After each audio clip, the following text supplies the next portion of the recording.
Greetings of the day.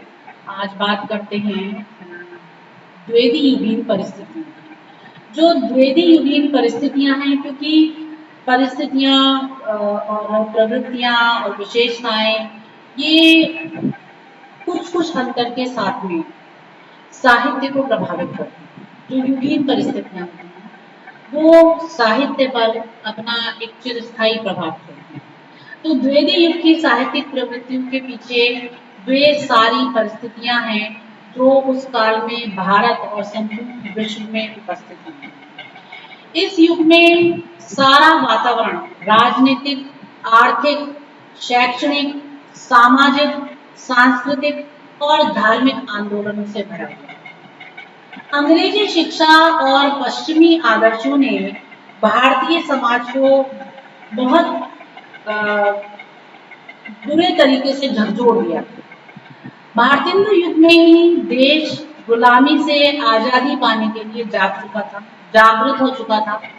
उसके अंदर एक महती उत्कट भावना थी कि अब मुझे इस गुलामी से बाहर निकलना, अपने देश को इस गुलामी से बाहर निकलना। लेकिन कोई निश्चित सफलता उस समय भी नहीं मिल पाई थी।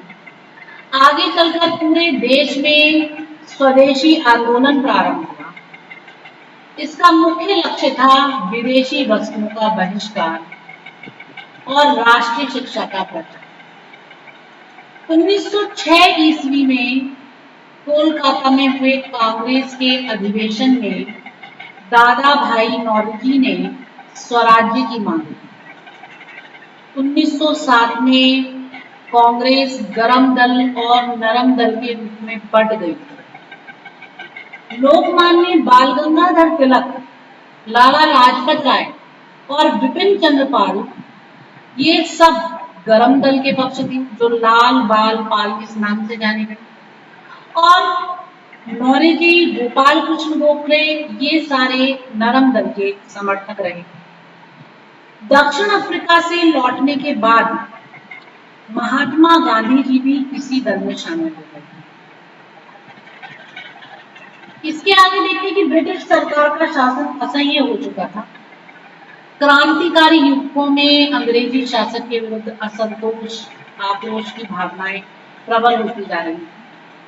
आर्थिक रूप से शोषण के कारण भारत सूखे और अकाल का शिकार हो रहा। ऐसे में देश के नेताओं ने पूर्ण स्वराज की मांग उठाई।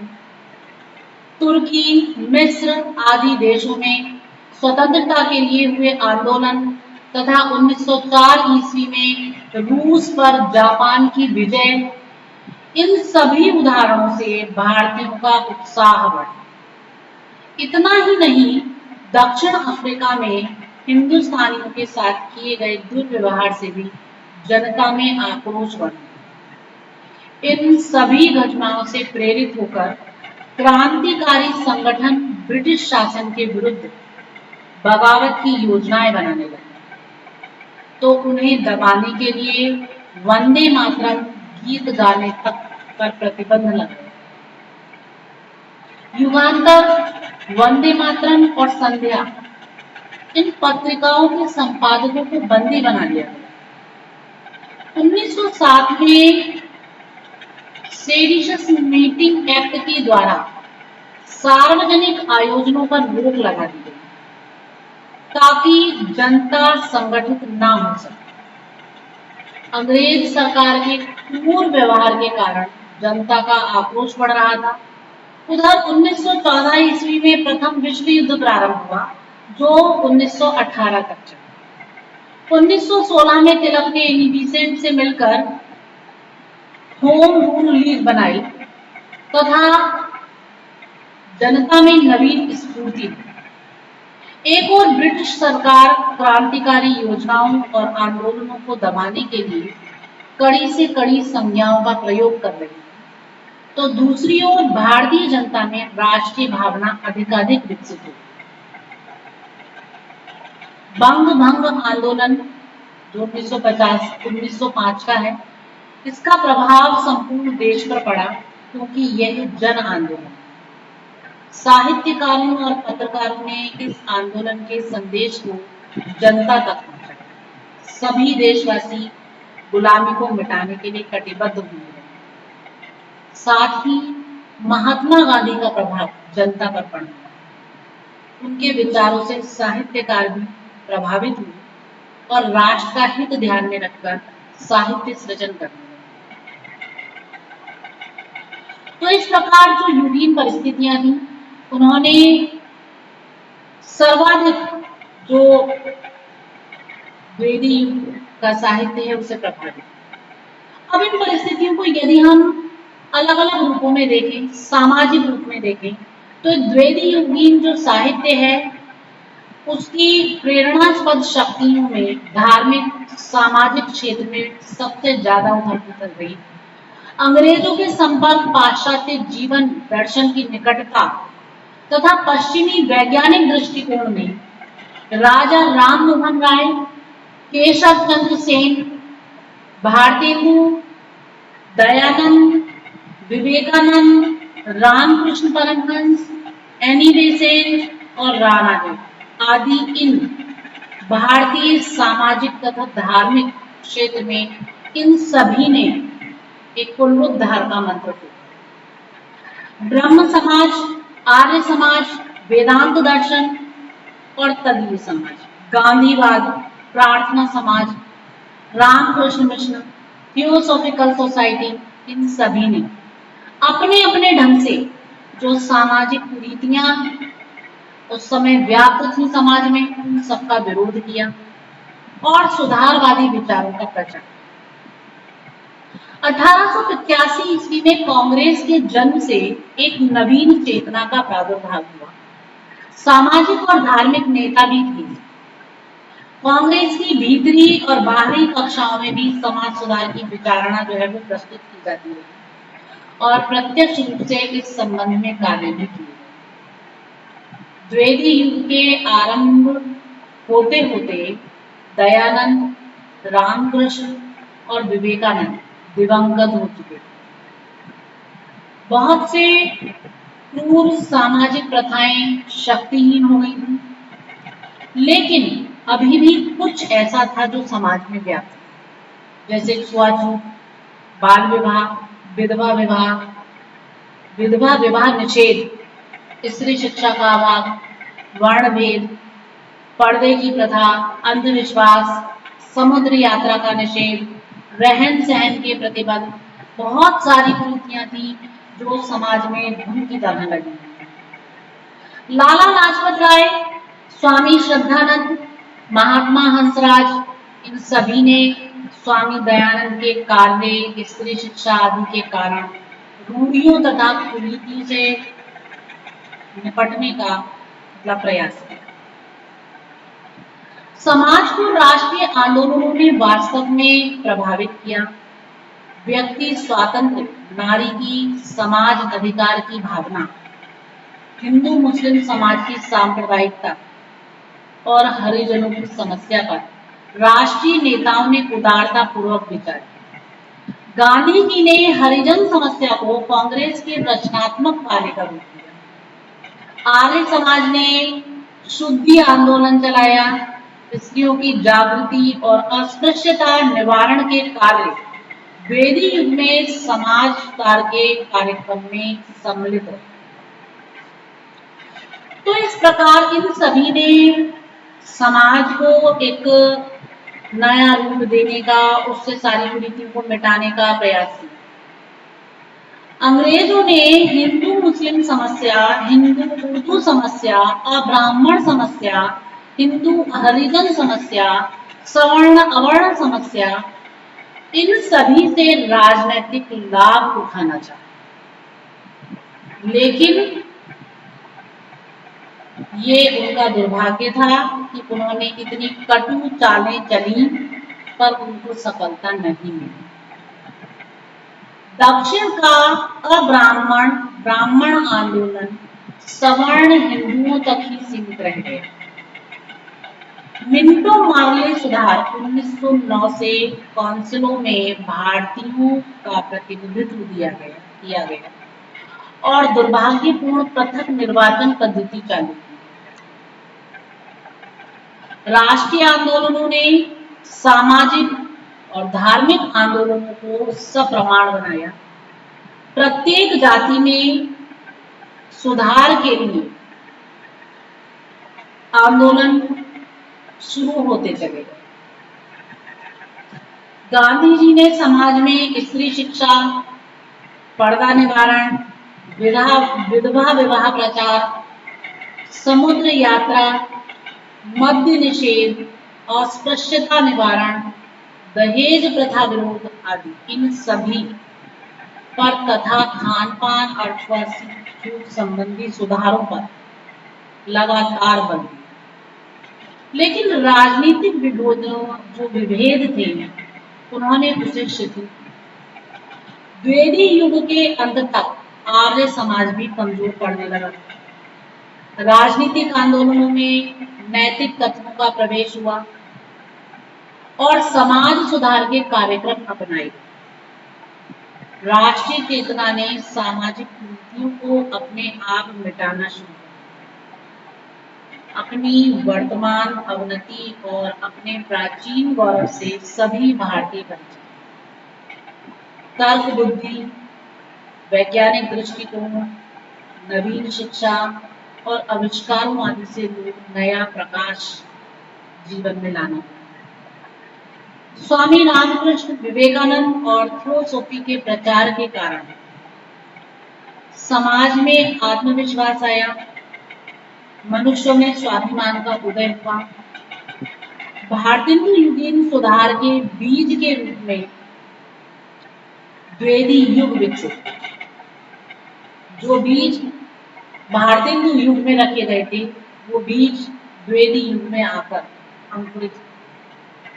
स्वामी दयानंद ने तत्कालीन परिस्थितियों के अनुकूल वैदिक धर्म पर जोर दिया। शुद्धि आंदोलन एक क्रांतिकारी आंदोलन था। आर्य समाज का राष्ट्रीय दृष्टिकोण इतना प्रबल था कि भारतीय सांस्कृतिक गौरव की भावना पुनर्जीवित हुई। 1883 ईस्वी में सत्यार्थ प्रकाश का प्रकाशन हुआ और 1885 में कांग्रेस की स्थापना। सनातन धर्मी भी सजीव और सक्रिय। तो इस प्रकार ये द्विवेदी युगीन सामाजिक परिस्थितियां रहीं जिन्होंने द्विवेदी युगीन साहित्यकारों के विचारों को, दृष्टिकोण को, व्यक्तित्व को, कृतित्व को, सभी को प्रभावित किया। अब यदि बात करें राजनीतिक दृष्टिकोण, राजनीतिक परिस्थितियों, तो भारतीय युगीन राजनीतिक चेतना में जिस आवेश की कमी रह गई थी वह भारतेंदु जी के दिवंगत होने के बाद संगठित होने लगी। अंग्रेजी का अध्ययन, पश्चिमी विचारों का प्रवेश, वैज्ञानिक दृष्टिकोण का प्रसार और नव जागरण की राष्ट्रोत्थान की भावनाओं ने नवीन राजनीतिक क्रांति उत्पन्न की। प्रारंभ में नरम दल का प्रभाव रहा। अंग्रेजों का सविनय विरोध होता रहा। देशभक्ति के साथ ब्रिटिश संसद के सदस्य चुने गए। अंग्रेजों की दमनकारी नीति, सांप्रदायिक विभेद करने की प्रवृत्ति तथा अकाल, टैक्स, महामारी का प्रकोप बढ़ता चला। 1896 में भयंकर दुर्भिक्ष पड़ा। फौजी कार्यवाही से आर्थिक हानि हुई, टैक्स का बोझ बढ़ा और दमनकारी कानूनों ने गरीब जनता को परेशान कर। 1897 ईस्वी में भूकंप और प्लेग ने मानव सभ्यता को चारों ओर से दबोचा। तिलक उदारवादी थे। पूना के प्लेग अफसर निर्मंड की हत्या और लेफ्टिनेंट एयरर्ड की भी हत्या के आरोप में चिपेकर बंधुओं को दंडित किया। बलवंत राव नाथू और हरियल रामचंद्र नाथू को इसलिए निर्वाचित किया गया कि उन्होंने प्लेग से हुई बर्बादी और फौजियों की ज्यादती का विस्तृत विवरण प्रकाशित किया। तिलक ने 1893 में गणपति उत्सव और 1897 में शिवाजी उत्सव प्रारंभ किया। वे मराठी में केसरी और अंग्रेजी में मराठा पत्र निकाल रहे थे। अंग्रेजी की दमन नीति का उन्होंने सख्त विरोध किया। उनकी गिरफ्तारी से चारों ओर अशांति फैली। वे नई भारतीय चेतना के जनक, राष्ट्र धर्म के श्रेष्ठ नायक थे। नई भारतीय चेतना के जनक, राष्ट्र धर्म के वे श्रेष्ठतम नायक थे। तप, त्याग, बलिदान, जनसेवा, निर्भीकता और राष्ट्रीयता के वे प्रतीक। गोखले और तिलक के तरीके भिन्न भिन्न थे, क्योंकि गोखले नरम दिल के थे और तिलक उग्रवादी थे। जनवादी परंपराओं को प्रारंभ करने वाले तिलक इस देश में बिना ताज के बादशाह थे। राजनीतिक क्षेत्र में अंग्रेजी साम्राज्य के प्रथम खतरनाक राजनीतिक बंदी। 1898 ईस्वी में प्लेग और लॉर्ड कर्जन दोनों यहाँ आए। 1899-1900 ईस्वी में भीषण अकाल पड़ा। लॉर्ड कर्जन साम्राज्यवादी नीति के पोषक थे, भारतीयों को स्वराज्य के लिए समझाते रहे। उनकी शिक्षा संबंधी नीति 1904 का विश्वविद्यालय संबंध कानून हालांकि घातक थे। तिब्बत अभियान का खर्च उन्होंने भारत पर डाल दिया। 1905 में बंगाल का विभाजन किया। दक्षिण अफ्रीका में भी भारतीयों पर बहुत अत्याचार किए। जो अंग्रेज कांग्रेस में रुचि रखते थे, वे साम्राज्यवादी अंग्रेजों के ही पोषक थे। तो द्विवेदी युग 1900 ईस्वी से प्रारंभ होता है, परंतु उसकी राजनीतिक परिस्थितियां पहले ही अंकुरित हो चुकी थी। 1900 से 1906 ईस्वी तक अकाल, प्लेग, कर, शिक्षा, शासन, भेद नीति, साम्राज्यवादी कूटनीति, इन सब ने चारों ओर समाज में असंतोष फैला दिया। भारतीयों का आत्मगौरव और आत्मसम्मान चोट खाकर मानो टुकड़े टुकड़े हो गया था, संत्रस्त हो गया। वर्ग भेद की घटना 20 जुलाई 1905 ईस्वी में, और इस घटना ने व्यापक जन आंदोलन उत्पन्न किया। विदेशी माल का बहिष्कार हुआ। 1906 में दादाजी भाई नौरोजी ने राष्ट्रीय लक्ष्य के रूप में स्वराज्य शब्द का सर्वप्रथम प्रयोग किया। प्रवास संबंधी बिल, सभाबंदी बिल, एक्ट कानून, सभाबंदी कानून, प्रेस एक्ट आदि के कारण उग्रता और अधिक बढ़ी। सरदार अजीत सिंह और लाला लाजपत राय का निर्वाचन 9 मई 1907 आग में घी का काम कर गया। दमन बढ़ा तो गुप्त रूप से उसके प्रतिकार के कार्य भी शुरू हुए। युगांतर संध्या और वंदे मातरम ने जागृति के नए स्वर फूंकाए। लॉर्ड मिंटो ने 1905 में आने के बाद हिंसा, सैनिक विद्रोह, हत्या, बमबाजी और राजद्रोह का खुलेआम प्रचार प्रसार। दमन भी तीव्र हुआ। वंदे मातरम शब्द पर नियंत्रण लगा दिया गया। द्विवेदी युग का प्रथम दशक राजनीतिक क्षेत्र में नई चेतना, रचनात्मक प्रवृत्ति, आतंकवादी और राजद्रोहपूर्ण आंदोलन के परिपूर्ण का था। लाल बाल पाल का वह जमाना था। उस समय हिंदू मुस्लिम दंगे शुरू हुए, दमन चक्र बढ़ा, जन समुदाय उग्र होता गया। और फिर 1906 में मिंटो मार्ले सुधार लागू, जो सांप्रदायिकता का पोषक। अंग्रेजों ने भेद नीति से काम किया। मुसलमानों को नवचेतना के इस राष्ट्रीय जीवन से अलग रखना चाहा और रखा, और प्रथम निर्वाचन और राजनीतिक प्रतिबद्धता में दी गई। सर सैयद अहमद अलीगढ़ आंदोलन और इस्लामाबाद के नारे आ गए। जो मुस्लिम लीग की स्थापना है वो 1906 ईस्वी में, 1907 में कराची में उसका पहला अधिवेशन हुआ। प्रथम निर्वाचन का कांग्रेस 1906 ईस्वी में लाहौर में भी विरोध किया गया। 1913 ईस्वी में गदर आंदोलन ने अंग्रेजों को हटा दिया। इस गदर आंदोलन को श्यामजी कृष्ण वर्मा सर और सावरकर, अरविंद घोष, वीरेंद्र घोष, खुदीराम बोस, भीमराव, लाला हरदयाल आदि ने देश में बताया। 1911 ईस्वी में भारत की राजधानी अंग्रेज कलकत्ते से दिल्ली ले आई गई और बंग भंग को रद्द कर इसको 1912 ईस्वी में लॉर्ड हार्डिंग पर दिल्ली में बम फेंका गया और इसी समय 1911 में प्रांतीय स्वराज्य की बात पर लंदन में विचार किया। 1896 ईस्वी से गांधी दक्षिण अफ्रीका में गौरांग महाप्रसाद की औपनिवेशिक नीति के विरुद्ध अहिंसात्मक आंदोलन छेड़े हुए।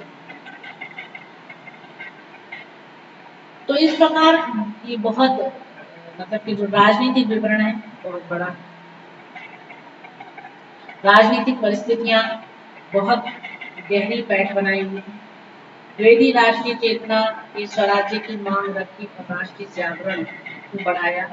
अंग्रेजी में दमन से जन आंदोलन हुआ और नरेशों और जमींदारों को बढ़ावा मिला था तो सांप्रदायिक विद्वेष। तो इस प्रकार जो द्विवेदी परिस्थितियां हैं, राजनीतिक परिस्थितियां हैं, तो वो अपने भयावह रूप से चारों तरफ फैली हुई थी और अनेक प्रकार से लोगों को प्रभावित कर रही थी। तो इस प्रकार जो ये राजनीतिक आंदोलन था ये बहुत व्यापक हुआ और द्विवेदी युगीन काव्य जो साहित्य जो 1900 से 1920 ईस्वी तक, उसके अनुसार यदि देखें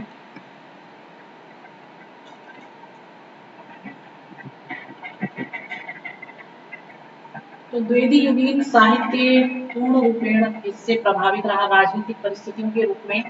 और 1900 से 1920 ईस्वी तक का जो काल है जो कि द्विवेदी युगीन साहित्य के रूप में जाना जाता है, ये समय राष्ट्रीय जागरण का पहला उबाल पूरी ताकत से जिस समय आया, वो समय जिसका प्रभाव आगे आने वाले साहित्य पर भी पड़ा। गांधी जी के सत्य, अहिंसा, बंधुत्व, मानवता और राष्ट्रीयता का प्रभाव स्थायी रूप से साहित्य पर पड़ा। आधुनिक युग के काव्य में रविंद्र और राजनीति में गांधी का अक्षुण्ण प्रभाव पड़ा। देश की राष्ट्रीय प्रगति ने भावुक व्यक्तियों को प्रभावित किया। श्रीधर पाठक, नाथूराम, शंकर शर्मा, महावीर प्रसाद द्विवेदी, मैथिली शरण गुप्त और स्नेही आदि की रचनाओं में राष्ट्रीय चेतना स्पष्ट रूप से परिलक्षित होती है। तो ये जो 20 वर्ष थे द्विवेदी युग में भारतीय राजनीति में कुछ महत्वपूर्ण घटनाएं ऐसी घटी जिन्होंने काव्य में एक राष्ट्रीय धारा का उन्मेष जो है उसको जन्म दिया।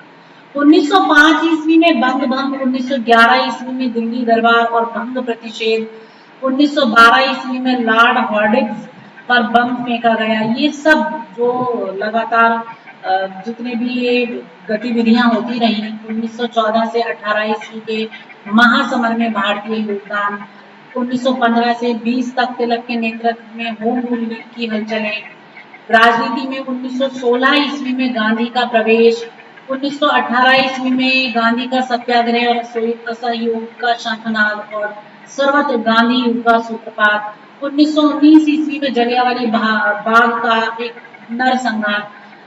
तो ये सारी जितनी घटनाएं हैं ये इस युग की प्रमुख राजनीतिक घटनाएं हैं और इन समस्त घटनाओं में जो द्विवेदी युगीन साहित्य है, जो द्विवेदी युगीन परिवेश है, जो उसकी संस्कृति है, उस सबको प्रभावित किया।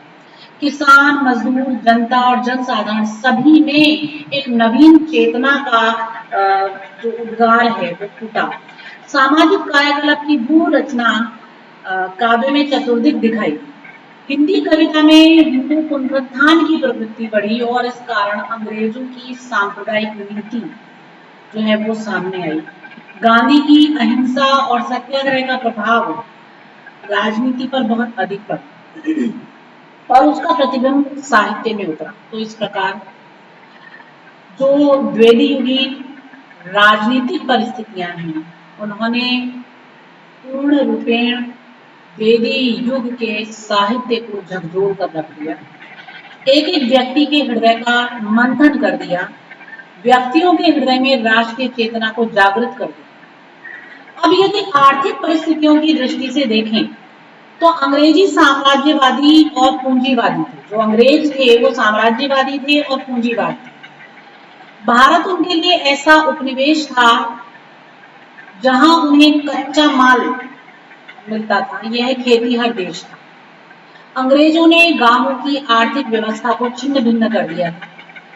विदेशी कम दाम पर यहाँ का माल खरीद कर अपने यहाँ ले जाते थे और फिर उसको तैयार करके महंगा करके यहाँ बेचते थे। जनता गरीब थी। शासन और सुरक्षा के खर्च पर दुर्भिक्ष, शोषण और जमींदारी प्रथाएं भारत को दरिद्र बनाती चली। उद्योग धंधों की कमी, कृषि की अवहेलना, सामंती शासन और शोषण ने भुखमरी पैदा कर दी। लोग सरकारी नौकरी को वरदान मानने लगे और इस नौकरशाही ने ब्रिटिश शासन को दृढ़ बनाने में मदद की और देश का नैतिक पतन होना प्रारंभ हुआ। रेल निर्माण के कारण सरकार ने ना चाहते हुए भी उद्योग धंधे, जो सरकारी उद्योग धंधे हैं वो बढ़ने लगे। बैंकिंग बीमा आदि के भी केंद्र खुले। किसान और गरीब होता चला, बेकारी और बढ़ने लगी। 1911 ईस्वी में जमशेदपुर में टाटा ने लोहे का कारखाना खोला। 1914-18 ईस्वी के प्रथम महायुद्ध में वह संभल गए। मजदूर असंगठित थे और पशुवत जीवन बिताते थे। तो ये जो आर्थिक परिस्थितियां थी ये लगातार भारत को खोखला कर रही। 1920 ईस्वी में मजदूरों की सबसे पहले ट्रेड यूनियन कांग्रेस स्थापित हुई। 1917 में रूस क्रांति हो चुकी थी। द्विवेदी युग में हड़तालें, आंदोलन और संगठन बनने लगे। मिलों से विदेशी पूंजीपति पनपते थे पर मजदूर उसी प्रकार गरीब के गरीब रहते थे। सामान्य जनता इस गरीबी को सहन करने के लिए विवश थी। महायुद्ध के बाद सरकारी दमन चक्र ने गरीबों और मजदूरों को और निर्धन बना दिया। किसान भूखे रहकर भी चुप रहते थे। धार्मिक और सामाजिक कुरीतियां उन्हें अलग खाए जा रही थी। इसी बीच गांधी जी 1916 ईस्वी में राजनीति के क्षेत्र में सामने आए। उन्होंने किसानों के लिए चरखा और खादी पर आधारित एक आर्थिक योजना प्रस्तुत की। स्वदेशी आंदोलन चलाया। देशी उद्योग धंधे पनपने लगे। दलितों, मजदूरों, किसानों में स्वावलंबन का भाव आया और निर्भीकता पैदा हुई। द्विवेदी युग के अंत में आर्थिक समस्या राष्ट्रीय आंदोलन का भाग बन गई। गांधी जी ने आर्थिक पहलू का क्रांतिकारी पक्ष देश के सामने रखा। भारत में 1900 ईस्वी में सूती मिलें थी और पहली सूती मिल 1854 ईस्वी में बंबई में खोली गई थी। 1901 में गन्ने के सुधार के लिए एक गवेषणा केंद्र खोला गया। 1907 में Tata iron and steel company की स्थापना हुई। तो इस प्रकार ये जो सारी गतिविधियां थी, इन्होंने जो आर्थिक परिस्थितियां हैं उनको बहुत अधिक प्रभावित किया और देश की जो आर्थिकता है, उसकी जो अर्थव्यवस्था है, वो इन सब से अनेक रूपों में प्रभावित हुई। और कुल मिलाकर सबका जो एक प्रभाव सर्वाधिक झेलना पड़ा वो गरीब जनता को झेलना पड़ा, मजदूरों को झेलना पड़ा, किसानों को झेलना पड़ा, जन सामान्य को झेलना पड़ा। तो इन आर्थिक व्यवस्थाओं ने इस अर्थव्यवस्था ने और इस युग की आर्थिक परिस्थितियों ने साहित्य को भी प्रभावित किया, साहित्यकारों को भी प्रभावित किया और उनके हृदय में भी एक ऐसी चेतना जागृत की जिसने साहित्य में राष्ट्रीय चेतना के स्वर बोले, जिससे स्वराज्य का भाव एक एक व्यक्ति में जागृत। धार्मिक दृष्टि से देखें तो जो इस युग की धार्मिकता है वो भी चारों ओर से प्रभावित रही। द्विवेदी युग में पौराणिक धर्म की प्रमुखता के कारण बहुदेववाद, कर्मकांड, यात्रा, व्रत, मूर्ति पूजा और त्योहारों का प्राधान्य था। आर्य समाज ने एकेश्वरवाद का प्रचार किया। नवोत्थानमूलक साहित्यिक, राजनीतिक और धार्मिक प्रवृत्तियां गहराई में जाने लगी। गीता का मानव धर्म प्रमुख हो गया। गीता से तिलक, बेसेन और गांधी भी प्रभावित थे। दयानंद, विवेकानंद, रामकृष्ण परमहंस आदि का संदेश राष्ट्रीय जीवन को आलोकित करने लगा और धार्मिक संस्कारों ने फिर से एक नया स्वरूप ग्रहण किया। तो ये जो द्विवेदीयुगीन जो शैक्षिक परिस्थितियां हैं उन्हें देखें तो शिक्षा व्यवस्था में 19वीं शताब्दी की ब्रिटिश राज सत्ता, ईसाई मिशनरी और राजा राममोहन राय के संघर्ष का परिणाम। शासन को सुचारू रूप से चलाने के लिए शिक्षित व्यक्ति राज सत्ता को चाहते थे और ईसाई मिशनरी भारतीयों की कुरीतियों को मिटाकर उन्हें ईसाई बनाना चाहते थे। राजा राममोहन राय पश्चिम का ज्ञान भंडार भारतीयों के लिए खोल देना चाहते थे, क्योंकि उन्हें पता था कि पश्चिम का ज्ञान उनको जो शोषण है उससे बाहर निकालने में बहुत कारगर होता है। भारतीय और पश्चिमी विचारों का समन्वय करने की चेष्टा भारतीयों ने की। अंग्रेजी शिक्षा के फलस्वरूप लोगों के विचारों में परिवर्तन हुआ। नवीन सुधारवादी आंदोलनों ने जन्म लिया। तो अंग्रेजी शिक्षा के प्रसार का प्रारंभ सन 1913 ईस्वी में राजकीय घोषणा से माना जाता है।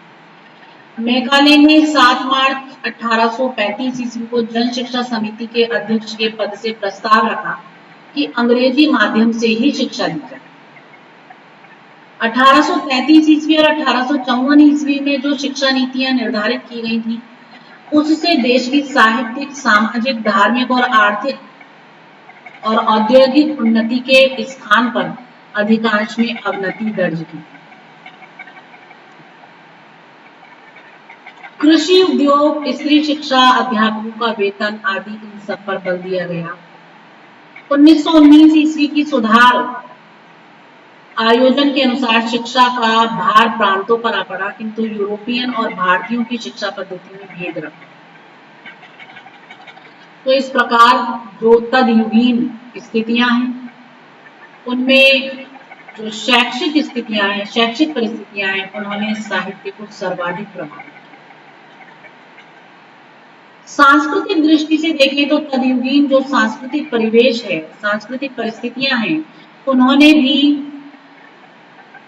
भारतीय साहित्य पर एक गहरा प्रभाव छोड़ा है। भारतीय युगीन काव्य के अध्ययन से स्पष्ट होता है ये कि भारत में अंग्रेजों के राज्य स्थापना के पश्चात दो भिन्न संस्कृतियां समृद्ध हुई। भारतीय नवोत्थान प्राचीन और नवीन के समन्वय, अतीत के गौरव, स्वभाव, स्वदेशी तथा समाज सुधार के विभिन्न प्रश्नों को हल करने में उस युग के अधिकांश कवि व्यस्त हो गए। द्विवेदी युग की पृष्ठभूमि में 19वीं शताब्दी की यही सांस्कृतिक गतिविधि सक्रिय थी।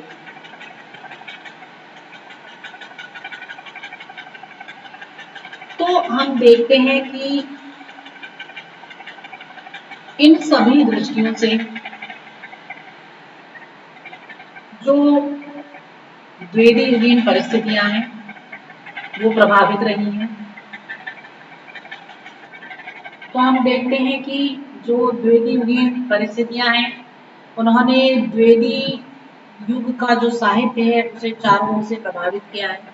द्विवेदी युगीन साहित्य में जातीय गौरव का भाव और अपने महान अतीत की चेतना निहित है। पश्चिम का अंधानुकरण करने की प्रवृत्ति द्विवेदी युग में अपनी राष्ट्रीय सांस्कृतिक धरोहर के महत्व देने के कारण घटने लगी थी। आतंकवादी, गरम दल वाले, कांग्रेसी और आधुनिक शिक्षा प्राप्त मध्यम वर्ग के लोगों में भारतीय संस्कृति के उत्थान की मनोभावना सर्वोपरि थी। रविंद्र ठाकुर, तिलक, यानी बिसेंट, गोखले, महादेव गोविंद रानाडे और अरविंद घोष इसी सांस्कृतिक नवोत्थान के सुदृढ़ स्तंभ थे। ये सभी राष्ट्रीय प्रवृत्तियों के लिए अग्रसर हुए थे।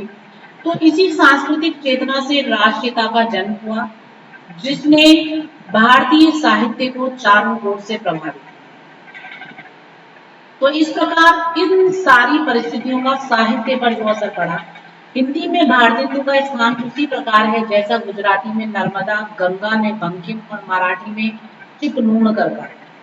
हिंदी के नवोत्थान की अदम्य आकांक्षा को प्रज्वलित करने वाले भारतेंदु जी की मृत्यु 1885 ईस्वी में हुई और 1885 ईस्वी से 1900 ईस्वी तक साहित्यिक क्रियाशीलता मंद पड़ गई। ये एक अराजकता का युग है। अनुवाद और अनुकरण की प्रवृत्ति बढ़ गई। काव्य की भाषा ब्रज भाषा थी, लेकिन पहले जैसा लालित्य, सौष्ठव, लाक्षणिकता इस समय नहीं रही। ब्रज भाषा और खड़ी बोली के द्वंद में खड़ी बोली धीरे धीरे अपना स्थान ले रही थी। साहित्यिक गतिविधि को नियंत्रित करने वाले किसी महापुरुष की आवश्यकता है। इधर राजनीति में तिलक राष्ट्रीय जीवन को निखार रहे थे, उधर हिंदी में अनिश्चितता जैसी स्थिति भी यह संक्रमणकाली स्वरूप थी। तो राष्ट्रीय चेतना की अभिव्यक्ति करने की क्षमता से युक्त भाषा की आवश्यकता है। और ऐसे में जो पंडित मदन मोहन मालवीय, श्याम सुंदर दास, महावीर प्रसाद द्विवेदी और बाल मुकुंद गुप्त आदि के अथक प्रयास सामने आने लगे। 1900 ईस्वी में लेफ्टिनेंट गवर्नर एंथनी मैकडॉनल्ड ने अदालत में हिंदी भाषा और नागरिक लिपि को व्यवहार में लाने का आज्ञा पत्र निकाला। फिर भी हिंदी का जिस प्रकार उत्थान होना चाहिए था वह नहीं हो सका। अंग्रेजी और उर्दू के कारण हिंदी भाषा की प्रगति को धक्का लगा। स्वयं भारतेंदु ब्रज भाषा के पक्षधर थे, अतः काव्य में खड़ी बोली को प्रश्रय नहीं दे सकते। खड़ी बोली की कविता लिखकर वे प्रसन्न नहीं हो सके। 1885 के बाद खड़ी बोली में एकांतवासी योगी की रचना की। 1888 में अयोध्या प्रसाद खत्री ने खड़ी बोली आंदोलन नाम की पुस्तक छपवाई। राधाचरण गोस्वामी कविता में खड़ी बोली को प्रयुक्त करने के नितांत विरुद्ध रहे। तो इस प्रकार एक साहित्यिक जो उथल पुथल है वो इस समय चल, चाहे वो भाषा के रूप में की, काव्य के रूप में की, साहित्य के रूप में की, विचार के रूप में की। एक साहित्यिक उथल पुथल और द्वंद्व की अवस्था महावीर प्रसाद द्विवेदी का हिंदी में प्रवेश ऐसे समय हुआ जिस समय पूरा जो युग है वो साहित्यिक उथल पुथल से, साहित्यिक द्वंद्व से युक्त था। ऐसे में उनका साहित्य के क्षेत्र में प्रवेश हुआ जिससे खड़ी बोली को एक नई शक्ति और नया रूप। भारतेंदु युगीन खड़ी बोली का काव्य अपरिनिष्ठित भाषा में रचा गया। वह काव्योचित गुणों से विहीन था, उसमें नए प्रयोग नहीं थे, लेकिन अब जो समय आया वो नए प्रयोग का युग। संस्कृत, उर्दू, फारसी और प्रांतीय बोलियां तथा अंग्रेजी के दैनिक व्यवहार तक के शब्द काव्य में प्रयुक्त हो रहे थे, जिसमें व्याकरण की व्यवस्था का अभ्यास, भाषा में शब्द संकरता, शैथिल्य और अव्यवस्था। डॉक्टर हजारी प्रसाद द्विवेदी ने हिंदी साहित्य में लिखा है कि भाषा के स्तर, व्यंजना, कलात्मकता, माधुर्य और सौंदर्य में तब वह असमर्थ थे। द्विवेदी जी युग प्रणेता थे। खड़ी बोली के उस नवोत्थान काल में खड़ी बोली के प्रबंधों और गीति कार्यों का अभाव साहित्य था। भाषा तो असंस्कृत मार्ग पर चल रही थी। प्रत्येक लेखक खड़ी बोली की कविता में रचना करने का एक अपना सिद्धांत रखता था और उसी के अनुसार कार्य करता था। अंग्रेजी, संस्कृत, बंगला आदि के काव्यानुसार कई शैलियों में प्रचलित हुए। सरस्वती का संपादन संभालते ही द्विवेदी जी ने काव्य प्रणाली निर्धारित की और संस्कृत, अंग्रेजी, मराठी, उर्दू तथा बंगला के काव्य शास्त्र में भी प्रेरणा दी। उन्होंने खड़ी बोली के सर्जक, कवि, काव्य रचना एवं काव्य भाषा के निर्माण एवं परिमार्जन के साथ साथ काव्य स्त्रीकरण और सिद्धांत निरूपण में एक समर्थ आलोचक की भांति कार्य। तो द्विवेदी युगीन साहित्य की कहानी खड़ी बोली का वह प्रयोग काल था जो प्रारंभिक दशा में। द्विवेदी युग गद्य और पद्य में एक ही भाषा को सुनिश्चित करा देने के समर्थक के रूप में वहां महावीर प्रसाद द्विवेदी का जो व्यक्तित्व है वो सर्व अग्रणी है। उनका यह मत था कि सभ्य समाज की जो भाषा हो उसी भाषा में गद्य और पद्य साहित्य का सृजन होना चाहिए। तो द्विवेदी जी ने अपनी सरस्वती पत्रिका के माध्यम से अपने कर्मठ व्यक्तित्व के द्वारा जो कहा वो करके दिखा। तो द्विवेदी युगीन परिस्थितियां चाहे वो धार्मिक थी, सामाजिक थी, सांस्कृतिक थी, आर्थिक थी या राजनीतिक थी या साहित्यिक थी, सभी ने द्विवेदी युगीन साहित्य को प्रभावित किया, मानो उसको मांझा है। तो द्विवेदी युग में पाश्चात्य साहित्य से इन सब परिस्थितियों के कारण संपर्क बढ़ा। काव्य रूपों, छंदों, प्रतीकों आदि में नवीनता दिखाई पड़ी। कालांतर में स्वच्छंदतावाद का हिंदी साहित्य में प्रवेश। यह जागरण काल था। नवीन दृष्टि और नए विचारों को आत्मसात करके मानो हिंदी भाषा सजीव हुई। वैज्ञानिकता, बौद्धिकता और तार्किकता के कारण यह स्वच्छंदतावादी। पाश्चात्य संपर्क के कारण व्यक्तिवादी प्रवृत्ति भी उसमें सम्मिलित होती है। तो इस प्रकार द्विवेदी युगीन परिस्थितियां हैं वो द्विवेदी युग के साहित्य को न केवल प्रभावित करती हैं बल्कि उसमें आमूल परिवर्तन करती हैं। जो बीज भारतीय युग में पड़े उन सबका अंकुरण पल्लवन द्विवेदी युग में दिखाई देता है। और द्विवेदी युग खड़ी बोली भाषा के उत्थान के रूप में जाना है। और इस रूप में जो उसका महत्व है वो अति विशिष्ट है। हिंदी का जो स्थान है वो इसी युग में महावीर प्रसाद द्विवेदी जी के द्वारा, उनके कर्मठ व्यक्तित्व के द्वारा, उनके कृतित्व के द्वारा और सबसे अधिक उनकी पत्रिका सरस्वती के संपादन के द्वारा परिलक्षित। धन्यवाद।